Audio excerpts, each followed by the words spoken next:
Professor Dolly Sinha Mithila विश्वविद्यालय की 16वें प्रतिकुलपति के रूप में पदभार ग्रहण किया। शनिवार को दरभंगा दर्शन से खास बातचीत में उन्होंने कहा कि छात्र हमारे अंग हैं, उनकी समस्या हमारी प्राथमिकता होगी और उनकी जो समस्या होगी समय रहते हुए समस्याओं का समाधान होगा। एक खास रिपोर्ट दरभंगा दर्शन के साथ उनकी बातचीत। उसमें हम लोग डिटेल्स जो है हम लोग यूनिवर्सिटी में वो रहेगा। जैसे पहले साल जब वो एडमिशन लिया और परीक्षा का फॉर्म भरा तो उसका सारा डेटा मेरे पास है। दूसरे साल या दूसरे सेमेस्टर में उसको फॉर्म भरने की जरूरत नहीं होगी, हम ही उसको प्रिंट करके देंगे, वो सिर्फ सिग्नेचर और वो उसका सारा, जैसे कोई भी विद्यार्थी हम उसका पूरा देख सकते हैं कि वो किस साल बढ़िया किया है, कभी किस कोर्स में अच्छा नहीं किया है। तो कोई भी विद्यार्थी का सारा डिटेल्स हो, स्पोर्ट्स का हो, उसका चाहे स्कॉलरशिप का हो या सांस्कृतिक कार्यक्रम में अगर वो भाग लेता है, किसी भी क्षेत्र में अगर वो अच्छा करता है या कभी उसका इंडिसिप्लिन का रिकॉर्ड हो, ये सारे रिकॉर्ड जो होगा छात्र का मेरे पास होगा। और उसके परीक्षा संबंधी जो होगा, जो हमारा बेसिक चीज़ होती है यूनिवर्सिटी की, teaching, learning and examination and उसको सर्टिफिकेट प्रदान करना, ये सारा कुछ जो होगा वो डिजिटल फॉर्मेट में यूनिवर्सिटी के पास रहेगा। पास करने के बाद भी वो विद्यार्थी हमारा कहाँ एम्प्लॉयड हुआ या आगे की पढ़ाई के लिए कहाँ एडमिशन लिया, जिसको हम लोग बोलते हैं प्रोग्रेशन, आगे का उसका प्रोग्रेशन का रिकॉर्ड भी हम रखेंगे। भविष्य में वो एक बार जब हमारा छात्र है पास भी कर जाएगा तो हमारे फैमिली का सदस्य है, उसको हम लोग जो बोलते हैं पुराने छात्र समिति जो होता है उसका सदस्य वो हो जाएगा और वो जहाँ भी है उससे हम संपर्क रखेंगे। और पुराने छात्रों के दान से ही विश्वविद्यालय आगे बढ़ती है।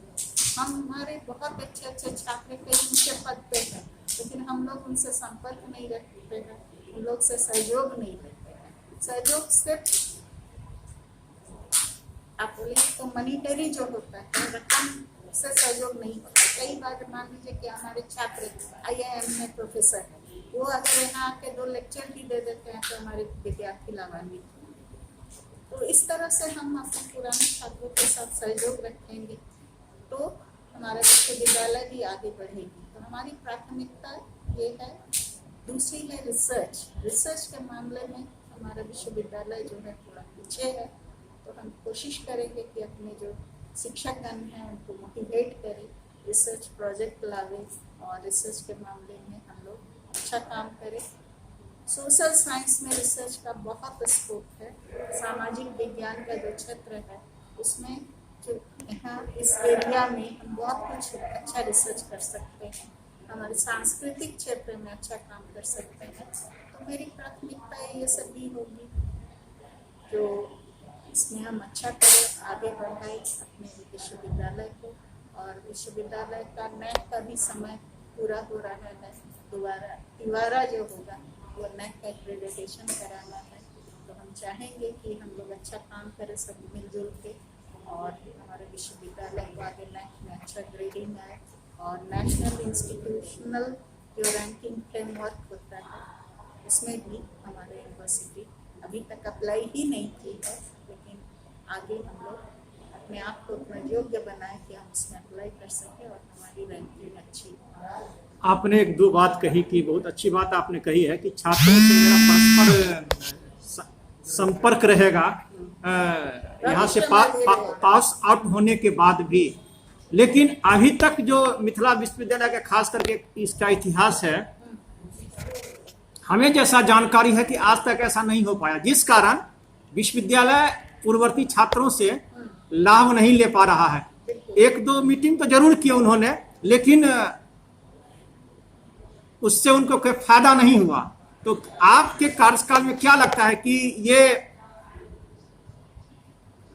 कार्यक्रम शुरू होगा और इसकी झलक दिखेगी लोगों के बीच में?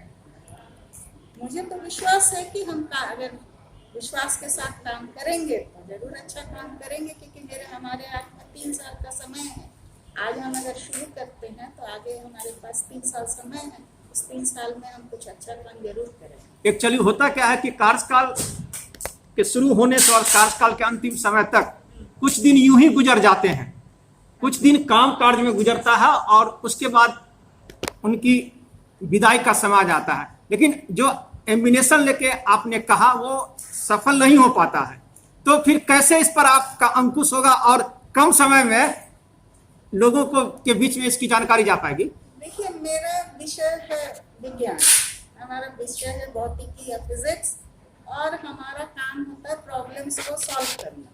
हाँ, कोई अगर मुद्दा है, कोई उसको हम कैसे उसको सॉल्व कर सके, ही मेरा एटीट्यूड है, पॉजिटिव एटीट्यूड है। हम अपना पॉजिटिव एटीट्यूड के साथ काम करेंगे और हमें विश्वास है कि जब हम मेहनत करेंगे तो कुछ ना कुछ, अगर मान लीजिए 100% नहीं तो 80% तो सफलता मिलेगी। कोरोना के कारण छात्रों का रुझान महाविद्यालय से लेकर विश्वविद्यालय तरफ करीब बंद है अभी, तो छात्रों का रुझान कैसे होगा, तो इसके लिए क्या करेंगे आप?